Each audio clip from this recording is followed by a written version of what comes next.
Assalamu alaikum guys. Appreciation video for my favorite and हम सबके favorite Jimmy Neesham के लिए. What a character, what a man, what a performer. और he gave his all for NPL. He performed well, he bowled well, he fielded well. और मेरी तो उसके लिए respect day by day increase हो रही है.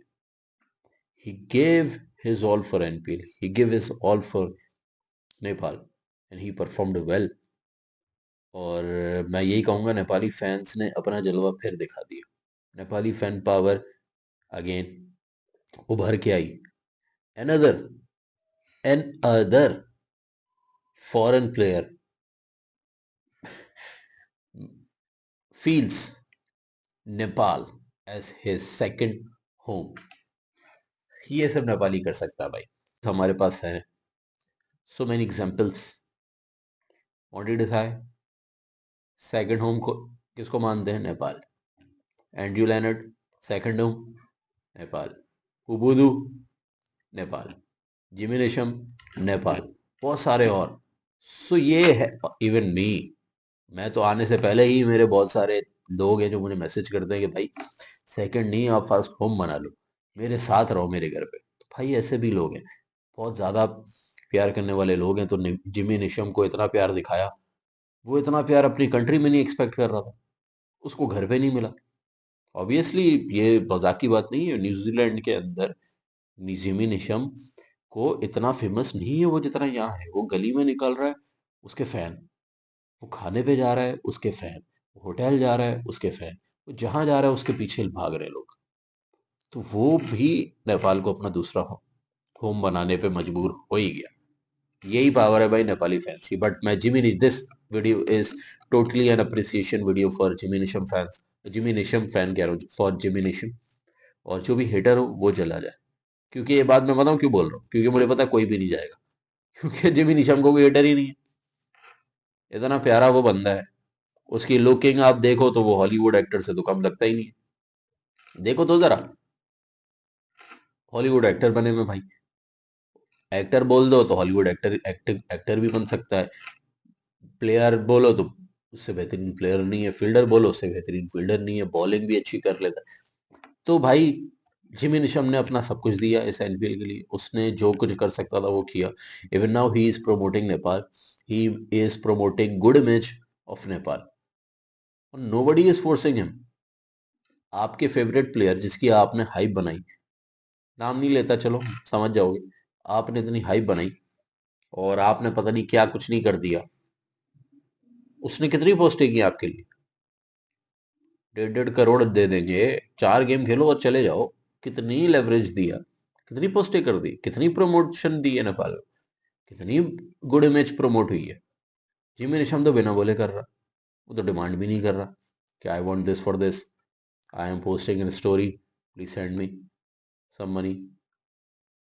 कुछ भी नहीं भाई, अपनी खुशी से कर रहा है. This is what we wanted कि आप आओ अपनी खुशी से खुश हो. ना कि आप बोलो कि यार मैं शुरू से प्री प्लान माइंड बना के आए हुए हो कि बस 2 मैच खेलेंगे 3 मैच खेलेंगे उसके बाद खत्म. निमी निशम भाई आए हैं, खेले जा रहे हैं, उसके बाद भी घूमना फिरना. आज झंडा लेके जो वो निकले हैं और झंडा लहराया उन्होंने, प्यार मोहब्बत ऐसी दिखा रहे हैं. कमेंट्री कह रहा हूँ, इंटरव्यू में बड़ी अच्छी बातें उन्होंने की. उन्होंने सबसे पहले ये बोला दुनिया भर की लीग खेली है. जिमी निशम छोटा नाम नहीं है. जो बच्चा है ना उसको जो लॉकडाउन फैन है उसको नहीं पता होगा. जो पहले का है ना, क्योंकि लॉकडाउन तो 2020 में लगा. जिमी निशम ने तो दुनिया में अपना नाम 2019 में ही बना लिया था, जब वो वर्ल्ड कप में सिंगल हैंडेडली न्यूजीलैंड को वर्ल्ड कप जिता रहा था पहला. वहां वो आईसीसी के भेदभाव नहीं होते, बाउंड्री काउंट और ये वो, मैच आ जाता. खैर, जिमी निशम को वो जानते हैं तो उनको पता होगा जिमी निशम भाई कौन है. तो जिमी निशम दुनिया में हर जगह खेला है. दुनिया की हर लीग खेला है, चाहे वो आईपीएल हो, पीएसएल हो, बिग बैश हो. बिग बैश का आइडिया नहीं है. बीपीएल हो, सीपीएल, वीपीएल, ये वो सब खेला है. बट उसने क्या बोला है कि भाई this crowd is the best, second best league I guess उसने बोला. उसको सबसे बेस्ट लीग ये लगी बहुत अच्छी पॉजिटिव इमेज उसने शो की है। Even he is continuously posting on his Instagram about Nepal. कभी स्टोरी डाल रहा है, कभी ब्यूटी को कंपेयर कर रहा है अच्छी चीजों से। इंडिया का मैं आपको बताता हूँ, उसने पहले दिन आके बताऊँ क्या किया था। पहले दिन आके आपके टीयू स्टेडियम को पोस्ट किया कि धर्मशाला वाइब्स। धर्मशाला, जिसको नहीं पता, धर्मशाला इंडिया का एक स्टेडियम है जो इंडिया बोलता है सबसे ब्यूटीफुल स्टेडियम है। उससे बेहतरीन इंडिया में कोई स्टेडियम नहीं है जिसकी ब्यूटी है, पीछे सीनरीज ऐसी है, पहाड़ वहाड़ ये वो। इंडिया उसको क्लेम करता है, we are best stadium in terms of beauty, in terms of landscape, in terms of background. उसको पहले दिन आके वो टीयू स्टेडियम किससे कंपेयर कर रहा है? उनके बेस्ट से। और जो कि नेपाली टीम को अपना बेस्ट मानते भी नहीं। अभी ब्यूटी देखी कहाँ है, अभी तो इतनी बेहतरीन जगहों पे स्टेडियम बन गए, दुनिया तो पागल होने वाली है।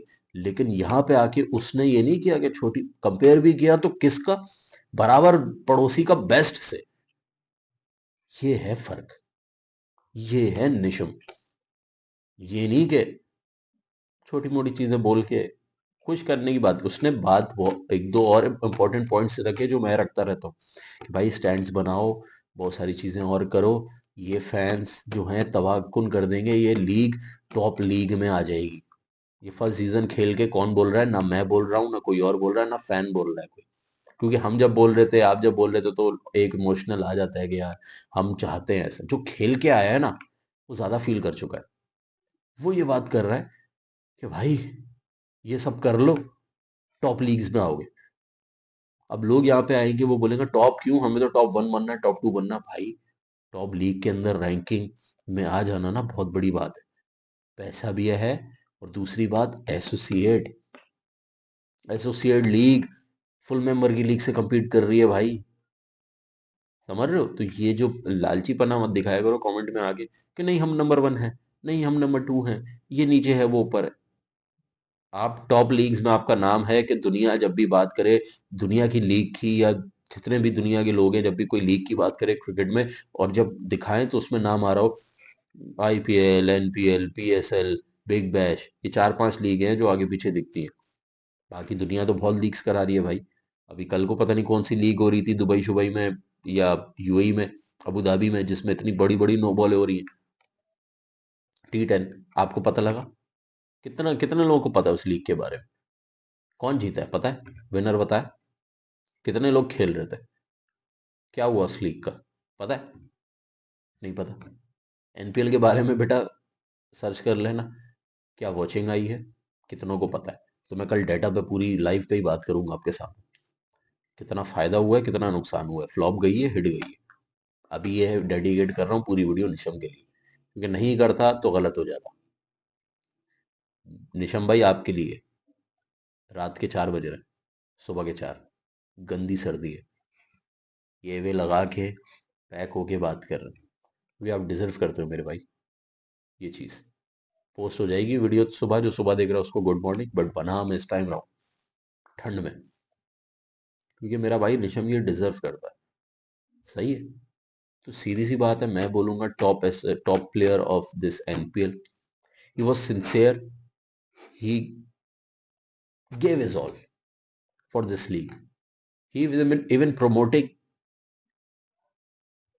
नेपाल, हमारी लीग की बात कर रहा है, प्रमोट कर रहा है, परफॉर्म कर रहा है। बट मैं एक पिक्चर आपको दिखाता हूँ, ये पिक्चर देखने के बाद मैं बोलूंगा they are the true deserving winner. आप इसमें देखो, जीतने के बाद निशम की खुशी और नीचे अनिल शाह की खुशी। ये दी I am happy for these two यार। टूटा हुआ हाथ, टूटे हुए हाथ के साथ सेलिब्रेट कर रहा है एक लड़का जिसको फाइनल खेलने को ना मिला। उसकी ख्वाहिश थी जब वो कैप्टन बना, तो वो तो यही चाहता था फाइनल खेलूं और मैं जिताऊं। उसको खेलने को नहीं मिल पाया, हाथ की वजह से इंजरी। क्यों हुई? उसकी खुद की गलती की वजह से। इतना पैशनेट था अपनी टीम को जिताने के लिए कि जब वो आउट हुआ तो उसने जोर से बैट जमीन पे मारा या क्या किया, जिसकी वजह से उसका हाथ इंजर्ड हुआ। तफरी मजाक भी नहीं किया कि कहीं इधर उधर खेल रहा है, पार्टियां कर रहा है तो हाथ लग गया, या गाड़ी चला दी या बाइक चला दी तो हाथ लग गया कहीं पे और इंजर्ड होके एनपीएल से बाहर हो गए। अपनी मजाक मस्ती में नहीं, इतना पैशनेट था अपनी उसको जिताने का, और वो हमेशा से पैशनेट है भाई, चाहे वो नेपाल टीम से खेलता हो या जहाँ से भी खेलता हो। उसका माइंडसेट का मैं बड़ा फैन हूँ। कितने मैचेस में आप देखो वो ओपनिंग स्टार्ट इतना बेहतरीन देता है, फिर टीम जो है ना काम खराब कर देती है। बहुत सारे मैचेस में उसने परफॉर्म करने की कोशिश की। एक अच्छा कोच चाहिए तो उसको सब्र तहम्मुल के साथ लेके चले कि भाई ये, बट खैर बात दूसरी निकल जाएगी, बात हम कर रहे हैं हाथ पे चोट। One with broken hand and one with broken heart. Neesham का दिल बहुत दफा टूटा है, तो वो ये ट्रॉफी डिजर्व करता था। आनंद साहब विद ब्रोकन हैंड, तो वो भी ये डिजर्व करते थे। दोनों की खुशी आप देख लो, सारे पैसे इसी के हैं। And this is the best picture of Enfield for me, जो खुशी है। तो वही मैं कहता हूँ, कुदरत भी उसको जिताती है जो डिजर्व करता है, जिसको जीत के बाद उस चीज का पता ज्यादा लगेगा। तो कहीं ना कहीं था जनकपुर का। जनकपुर की मैं आपको हिस्ट्री बता देता हूँ, जीत में उनका कितना बड़ा रोल क्यों है, क्योंकि उन्होंने झेला बहुत कुछ है। सबसे पहले एनपीएल शुरू होने से पहले उनकी लोगों की कंट्रोवर्सी, लोगो जो था उसके ऊपर कंट्रोवर्सी हुई, हेट मिला, कहीं से प्यार मिला, कहीं से हेट मिला। मैंने बात नहीं की, बेशक पता मुझे सब होता है मेरे भाई। आपको लगता है पता कुछ नहीं है तो बात नहीं की, मैंने जान के बात नहीं की। मैं नेगेटिव चीज़ों पे ज़्यादातर इग्नोर करता हूँ, और मेरा हर वक्त व्यूज़ का मंजन नहीं होता। वहां पे मैं बात करके बहुत कुछ ले सकता था। मैंने कहा जाने दो, चीज़ें जल्दी जल्दी हो। एनपीएल जितने भी फैंस हैं उनको इन चीज़ों से हटा के एनपीएल की डिटेल बता बता के मैंने यहाँ पे बात की। बट लोगो आया, वहां पे लोगों ने, लोगों के ऊपर क्रिटिसिज्म, ये वो। दूसरा, जब अनाउंस हुआ कि अनिल सा इज द कैप्टन, तो अनिल को हेट मिलना शुरू हुआ। आसिफ के फैंस हैं, जनकपुर को फिर हेट मिलना शुरू हो गया। अबे तुम मार्क्यू प्लेयर आसिफ शेख, इतना बड़ा नाम है, उसको नहीं बना रहे हो तुम कैप्टन, एक बच्चे को बना रहे हो। वहां पे बड़ा ये हमेशा से लाइमलाइट में रहा है, बहुत कुछ सहना भी पड़ा, बहुत कुछ झेला भी, बहुत कुछ बोला गया। वहां पे इन्होंने जाने दिया। फिर इनके एक प्लेयर जो है बीच के मिडिल ऑर्डर, वो आए नहीं, मकसूद भाई। फिर उन्होंने बोला यार कॉम्बिनेशन आउट हो रहा है, कैसे करेंगे। बड़ा सोच समझ के उन्होंने एक लाइनअप बनाया था। फिर उन्होंने निशम की साइनिंग की, वो उनका बेस्ट डिसीजन था। निशम भाई आए, सब पागल हो गए, क्या बंदा लाए हैं ये। फर्क है, लुम्बिनी जो कर रहा था ना, वार्नर आ रहा है, वार्नर आ रहा है, बोल बोल बोल के रह गए। तगड़ा ले आते फॉरनर, काम हो जाता। रोहित पौडेल के साथ वो खेलता, तबाही कर देता, बट आपने पता नहीं क्या किया। यार तो निशम आया। उसके बाद क्या हुआ कि फाइनल से पहले, नॉकआउट से पहले इनका मेन कैप्टन ही चेंज हो गया। इनका प्लेयर ही इंजर्ड हो गया, कैप्टन जो कि इनको यहाँ तक लाया, जिसकी परफॉर्मेंसेस से, जिसकी कैप्टनसी से इनको फायदा हो रहा था। इसका कॉम्बिनेशन एक ब्रिलियंट कॉम्बिनेशन बना हुआ था, वो नहीं खेल पाया। तो फिर जनकपुर सर पकड़ लिया, अब क्या करें यार, ये कैसे होगा। फिर भी पैनिक नहीं किया, उनका ओपनर चला गया। उन्होंने बोला यार मिलन था तुम कर लो। मिलन था जो कि रन्स कर रहा था नीचे से आके, मतलब ओपनर के बाद आता था, वन डाउन आता था, तो उसकी पोजीशन चेंज हो गई, उससे रन्स नहीं हुए शुरू में ऊपर। तो उन्होंने बोला यार ये क्या हो रहा है भाई, मेन टाइम पे सारी चीजें आगे पीछे हो गई। फिर उन्होंने कॉम्बिनेशन किए, अनिल चला गया, कैप्टन चला गया। लोगों के ऊपर, लोगो जो बनाया उसके ऊपर क्रिटिसिज्म था शुरू में। फिर कैप्टनसी पे जब अनिल को दिया शुरू शुरू में, तो वहां क्रिटिसिज्म था। बहुत सारी चीजें सही ये वो, और राइटली उनके पास ट्रॉफी आ गई।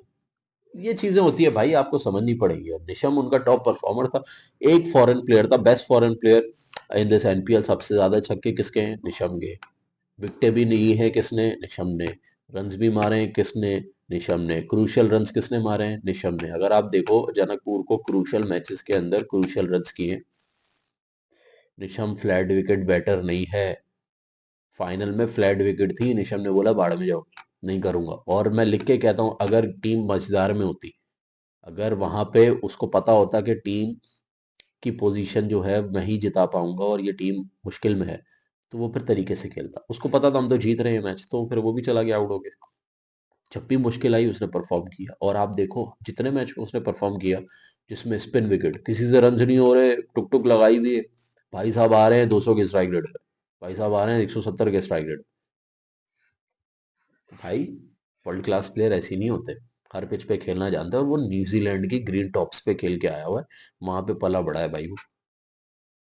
तो उससे आप एक्सपेक्ट नहीं कर सकते कि वो सिर्फ फ्लैट विकेट पे ही मारेगा। एक स्पिन की उसकी वीकनेस है, ऑफ स्पिनर में। कभी उसको विपिन शर्मा बोल्ड कर देता है, कभी उसको आयरी बोल्ड कर देता है। ये वीकनेस सबने पकड़ ली थी। लेकिन बाकी आप ओवरऑल परफॉर्मेंसेस देखो, 22 छक्के, सबसे ज्यादा छक्के उसने मारे, का आसान बात है। खैर, उसके बाद अभी उसको जब energetic player of the tournament का अवार्ड भी निशम ले गया। और मैं अगर लिख के कह रहा हूँ, अगर ये अनाउंस हुआ होता कि भाई ये सिर्फ नेपाली बैटर को नहीं जाएगा गाड़ी, ये ओवरऑल जो परफॉर्म करेगा उसको जाएगा, जैसे हर लीग में होता है, मिल जाता है जो भी फॉरनर हो, ये नहीं। तो मैं लिख के कह रहा हूँ निशम पे चला जाता, ये निशम भाई ले उड़े थे। वो तो शुक्र करोगे भाई, ये ऐसा चांस नहीं था, वरना बहुत सारे फॉरेनर ऐसे प्लेयर्स थे जिन्होंने परफॉर्मेंस दी है। किसी ने बैट से दिए, किसी ने बॉल से दिए, किसी ने ऑलराउंड परफॉर्मेंस दी है। तो निशम भाई ले जा सकते थे award, but energetic player of the tournament का अवार्ड मिला। और निशम भाई ने उस पे भी स्टोरी डाली, उस पे स्टोरी डाल के ये लिखा too old. Meaning of that story was कि I am too old to be considered as an energetic player. यानी अपने आप को खुद उन्होंने ये पोस्ट किया कि भाई एनर्जेटिक प्लेयर मतलब मैं ज़्यादा ओल्ड हो चुका हूँ एनर्जेटिक प्लेयर के अवार्ड लेने के लिए। ऑब्वियसली वो चीज़ें होती हैं भाई, ये अपने आप को जो है ना वो किसी पे बोझ नहीं बनाते। आपने देखा होगा रिटायरमेंट भी, ये जो अंग्रेज प्लेयर होते हैं इनके आगे पीछे के, न्यूजीलैंड, इंग्लैंड, ऑस्ट्रेलिया वगैरह के, ये रिटायरमेंट भी जल्दी ले लेते हैं, बोझ नहीं बनते। तो ऑब्वियस उसको खुद अभी से ही रियलाइज, इतनी अच्छी परफॉर्मेंस के बाद रियलाइजेशन उसको क्या है कि अब यंगस्टर का दौर है भाई, तो इसलिए अब वो आपको नेशनल टीम में नहीं नजर आ रहा। दूसरी चीज, मैं उनको ये कहूंगा कि वो ओल्ड जो आपने लिखा ना, तो मैं सीधी सी वो बताऊं, old is gold, old is gold man, ये मानना पड़ेगा। तो खैर, निशम भाई की परफॉर्मेंसेस बहुत हैं। This is an truly appreciation video for Jimmy Neesham. You performed really well, you performed with your whole heart, you give, जितना एक्सपेक्टेशन नहीं थी उससे ज़्यादा परफॉर्म किया, जितना कुछ था आपके अंदर आपने सब लगाया। आपने नहीं रोना गाना किया, बैन कटिंग्स आए, उन्होंने रोना मैं बॉलिंग नहीं करूंगा, तो लुम्बिनी ने बोला बेटा तू बाहर ही चला जा, खेल ही मत। हमने हाइप बनाई Sohail Tanvir versus Ben Cutting, Lumbini ने बैन कटिंग को बाहर ही कर दिया, खिलाया ही नहीं। यही था मसला। निशम ने बोला नहीं यार, आई एम टू ओल्ड तो लिखा, लेकिन मैं बॉलिंग करूंगा यार, मेरी टीम की जरूरत है। किया, फील्डिंग की मुश्किल पोजीशंस के ऊपर, गाइड किया अपने बॉलर्स को, अपने बैटर्स को, बहुत सारे लोगों ने गाइडेंस ली। निशमी निशम को देख के आप देखो कितने शेर मल्ला मैं फिनिश कर दूंगा, बेबे मयन यादव मैं फिनिश करूंगा। लास्ट 2 गेम में, एक में शेर मल्ला ने कर दिया, मयन यादव साहब आउट हो गए थे, रन आउट हो गए थे उससे पहले, तो शेर मल्ला ने देख के बोला अच्छा तूने फिनिश किया, अब लास्ट गेम में लास्ट बॉल पे रन 2 मैं ही भागूंगा, तो फिनिशिंग रन इन्होंने कर दी। तो हर बंदा देख के फिर भागता है कि यार मैं इसकी तरह करूंगा। तो ये आपका फायदा है कि ऐसे बड़े बड़े प्लेयर आपके साथ ड्रेसिंग रूम शेयर कर रहे हैं। एक दुनिया में आपको, आप मुझे बताओ, आप न्यूजीलैंड के साथ आपके मैचेस कब होंगे? किसी को पता है कि नेपाल वर्सेस न्यूजीलैंड कब होगा? तो जब तक नेपाल वर्सेस न्यूजीलैंड नहीं होता तब तक निशम और बाकी ऐसे प्लेयर आपको देखने को नहीं मिलते। जैसे गप्टिल है, बैन कटिंग्स आया, बैन कटिंग्स तो चल नॉर्मल प्लेयर है, इतना बड़ा नहीं था, वरना ऑस्ट्रेलिया में भी होता। निशम ने खेला है अरसा, बैन कटिंग्स ने, क्या नाम है, गप्टिल ने खेला है, बुपारा साहब आए हैं इंग्लैंड के लिए, बहुत सर्व किया है, बहुत सारे और थे प्लेयर, धवन, इवन धवन, शेखर धवन, जितना कुछ आपने सीखा है उनसे, तो आपका बेनिफिट है। आपने कभी सोचा नहीं होगा कि आप इनके साथ खेल पाओगे। न्यूजीलैंड से जब आपको खेलने का चांस मिलता, तो हमें नहीं पता कब होनी थी सीरीज, बट इस एनपीएल से फायदा ये है कि ऐसे बड़े बड़े प्लेयर हमारे साथ ड्रेसिंग रूम में आ गए। और अगर सीरीज होती भी तो ड्रेसिंग रूम में थोड़ी आ जाते न्यूजीलैंड के प्लेयर आपके साथ सीरीज में। ये फायदा होता है लीग का। ये नेपाल की लीग से हमें फायदा हुआ, और बहुत सारे प्लेयर्स आप देखना बहुत ज्यादा ग्रूम करेंगे इस चीज से। सो वेल डन निशम भाई, ये you performed well, and looking forward to see you in the second season. और निशम ने कंफर्म भी किया है कि मैं सेकंड सीजन में आऊंगा, और पॉजिटिव इमेज भी शो कर रहे हैं, स्टोरीज भी अच्छी डाल रहे हैं, कंपैरिजन भी कर रहे हैं, तो दुनिया की दूसरी जगहों के बेस्ट से कंपेयर कर रहे हैं, ये नहीं कि वर्स्ट। और कोई नेगेटिव बात नहीं की। अगर ग्राउंड की बात की भी है, we all know TU stadium needs renovation, TU stadium badly needs upgradation, but वो नेगेटिविटी में भी पॉइंट रख सकते थे कि अबे यार ये नहीं है, वो नहीं है, वो नहीं है। वो घुमा के बात सही से रखी कि आप ये करो, आपका फायदा है।